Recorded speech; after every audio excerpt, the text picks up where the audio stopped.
বঙ্গজয় হয়ে গিয়েছে, এবার পরিষদীয় দলনেতা তথা মুখ্যমন্ত্রী বেছে নেওয়ার সময়। সূত্রে খবর, রাজ্যে আসছেন অমিত শাহ, সঙ্গী ওড়িশার মুখ্যমন্ত্রী মোহন চরণ মাঝি। বুধে জয়ী বিধায়ক ও রাজ্য নেতৃত্বকে সঙ্গে নিয়ে বৈঠক করবেন শাহ। আগামী 9 তারিখ 25শে বৈশাখ শপথ নেবেন নয়া মুখ্যমন্ত্রী এবং বিজেপি সরকার। আমরা হারিনি, 100 আসন আমাদের থেকে লুট করা হয়েছে, সাংবাদিক বৈঠকে মমতা জানান। এখনই তিনি পদত্যাগ করবেন না। তিনি বলেন, কেন পদত্যাগ করব? আমরা তো হারিনি, জোর করে ভোট লুট করা হয়েছে। ইস্তফার প্রশ্ন আসছে কোথা থেকে? কেন, কিসের জন্য? আমরা তো হারিনি যে যাব। হারলে আমি যদি শপথ নিতে যেতাম তাহলে আমি রেজিগনেশনটা করতাম। এখন তো কোয়েশ্চেন ডাজন্ট অ্যারাইজ।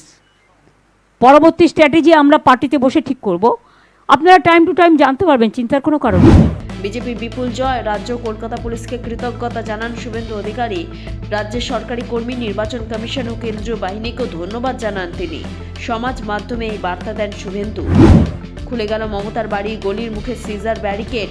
এতদিন চলাচলে বিধিনিষেধ ছিল, পরাজয়ের পর রাস্তা এখন অবাধ। মঙ্গলবার সকালে সিজার ব্যারিকেড তুলে দেয়া হয়। এখন রক্ষী থাকলেও গলির মুখে কেউ আর প্রশ্নের মুখে পড়েননি।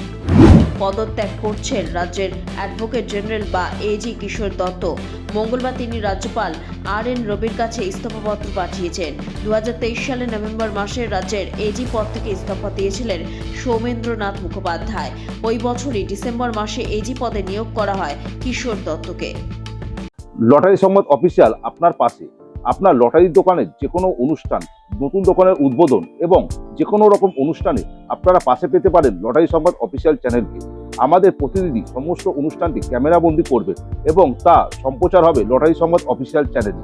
এছাড়াও সমগ্র অনুষ্ঠানটি ছবিসহ ছাপা হবে লটারি সংবাদ পত্রিকায়। নিচে দেওয়া নাম্বারে অবশ্যই যোগাযোগ করুন।